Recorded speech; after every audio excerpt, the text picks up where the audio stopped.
Alien Earth has now concluded its first series on Hulu/Disney Plus for other people not in the US or Northern America. It's really interesting and I absolutely do want to talk about it.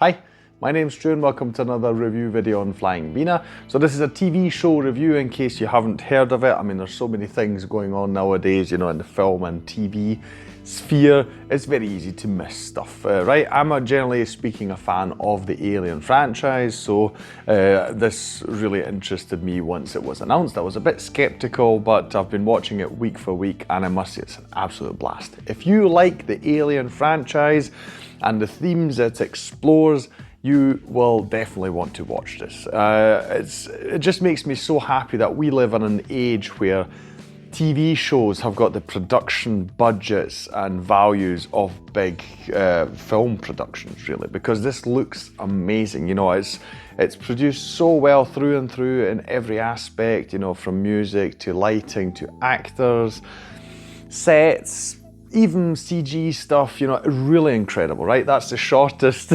review I can give you. You know, if you like the Alien franchise, you have to watch this. You really do.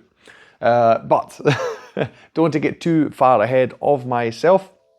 In case you're not familiar, I do want to talk about the plot very briefly, not bleefly, briefly, as I usually do. I don't want to spoil it too much because this show actually does have a lot of twists and turns and really cool surprises where you're sitting there and going like, oh wow. Sometimes you're going, oh God, you know, because it dawns on you what's going to happen in the best of ways, right? It's horrible, but it's good, you know what I mean? Yeah, so Alien Earth, I mean, as the name implies, you know, and the poster and stuff, this is the first time where we're really exploring this in seriousness. I'm not looking at Alien vs Predator here, but where we're seriously exploring the idea of having a xenomorph on Earth, right? What happens here is we have got, if you're not familiar, in the world of Alien, governments really don't exist anymore. You've got these big corporations and they are basically the world's governments. And they go out into space. Obviously, they're just trying to get richer and well, are obviously interested in what's out there. And in this specific case, we're focused on a ship called, I think it's the Maginot, I'm not quite sure, if I've got that correctly in my head. They go out exploring into space for decades and decades. They come back and they've got all sorts of alien species, samples, etc., which they are bringing back to Earth for one of these companies. Things go wrong on the ship. I wonder if you can figure out what happens. I mean, you know, that is very simple. That is a very obvious thing that something is going to happen. I mean, it's literally the plot of the first Alien film. But anyway, something goes wrong. The ship does make it to Earth, but there are the complications, I'll call it. Because, I mean, this is just very, very slightly spoilerish for the first episode, but that's it really. Instead of the spaceship landing where it should, it actually crash lands into the territory of another company, and they're like, oh, this is now mine, you know, and we immediately have a conflict between two of these huge mega corporations, right? That's the one aspect of this story. Then obviously we've got the alien aspect. We have got foreign extraterrestrial life forms on Earth. What is going to happen with them? I am being particularly vague here because how all these things are explored in the story is one of the strong points of the show, I feel. I'm just giving you a sort of overlook of the themes that we've got. We've not only got that, but if you're familiar with the Alien franchise, we've got other things that they brush upon which are very typically sci-fi. So we've got cyborgs being explored here. We have got artificial intelligence being explored here, sort of androids, you know.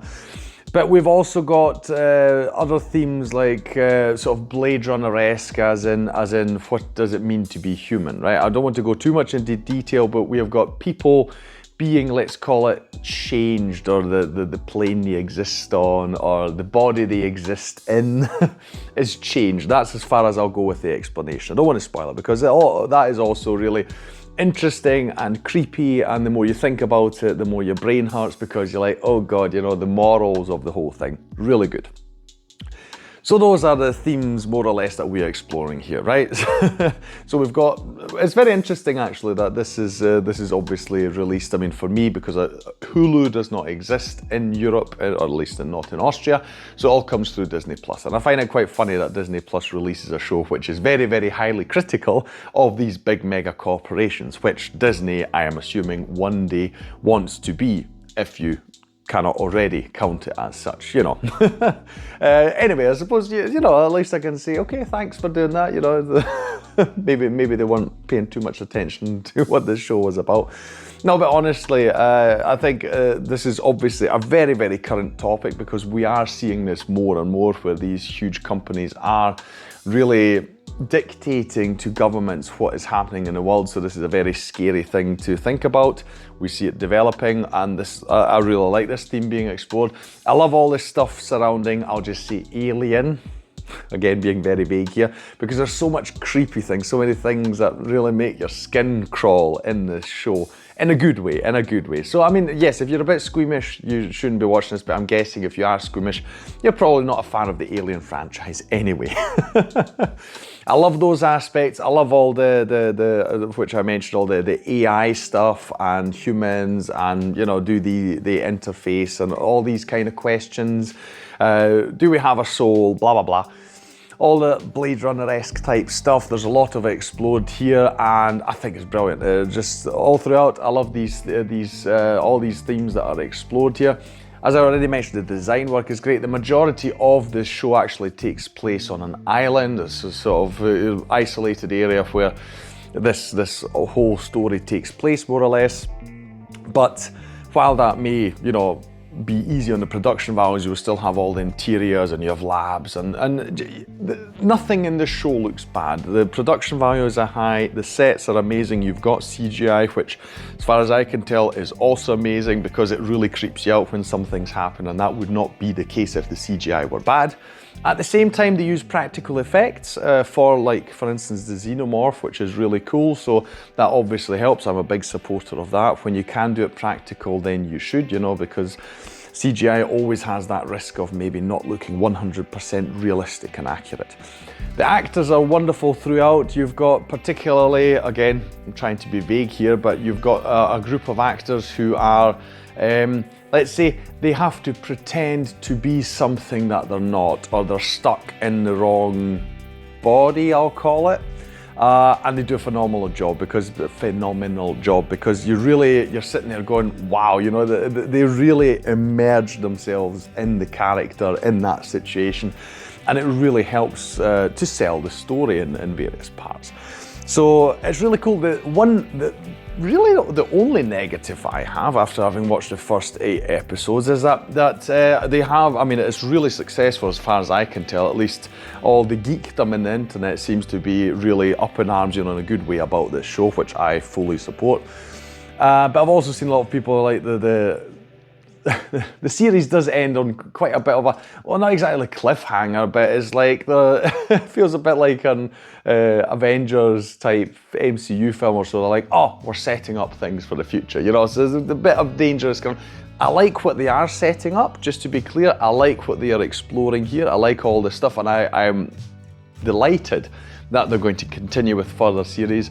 But I am also in that crowd where I say they probably could have maybe, I don't know, not left it quite so open about what's going to happen. You know, there are quite a few threads that they could have, you know, sewn nice and tight here, closing maybe a few of the stories. But I mean, look, as long as they continue in the same fashion, I'll be happy. While it's a long wait now, you know, I'm just saying that it didn't feel quite bombastic like you would usually maybe expect from a season or series finale, right? So that is the only thing. But apart from that, you know, you've got incredible actors, the story is cool, I like every episode and what they explore. You've got so many very different characters with different motivations, and it's really interesting to think about their motivations and what drives them on, and all these things. Again, set design, the horror vibes are great, the creepy vibes are great, we've got body horror vibes, you know, but then also this sort of philosophical stuff that goes on as well, the megalomania of these mega corporations. All this stuff is absolutely wonderful, and I just love the current position that the Alien franchise is in. I mean, I not too long ago covered Alien Romulus, and I covered the Predator films, and Killer of Killers. I'm seeing this all as a sort of maybe same space, because the two are very adjacent at the very least. And it's all in a really, really good space now, so I'm really excited just for the whole future of the Alien franchise. This is brilliant, and I really can't wait to see. I'm a bit bummed now because there's one thing in particular that I really wanted to see, not exactly a conclusion to, but to see like what's the next step in this particular story, and we don't get to see it. So I'm a bit bummed about that. Because I really wanted to. Yeah, it's some. I was hoping for something really eye-catching. Anyway, doesn't matter. The whole thing is really good. If you have Disney Plus or Hulu, you should definitely have a look at this, explore it. It's a really, really good show. Yeah. I said the one negative thing I have about it, which is about the ending. Everything else, really brilliant. So if you can, support shows like this, because we really want these kind of things. I love watching stuff that makes me think about stuff, and this is definitely in that category. So that will be all from me today. If you enjoyed this review, please like, share and subscribe. It is the best way to support this channel. Leave a comment down below about anything you want to say about Alien Earth or the Alien franchise. You know, anything you want to share about it, please put it down in the comments below. I'll thank you for watching this video, and I'll see you in the next one on Flying Wiener. Take care.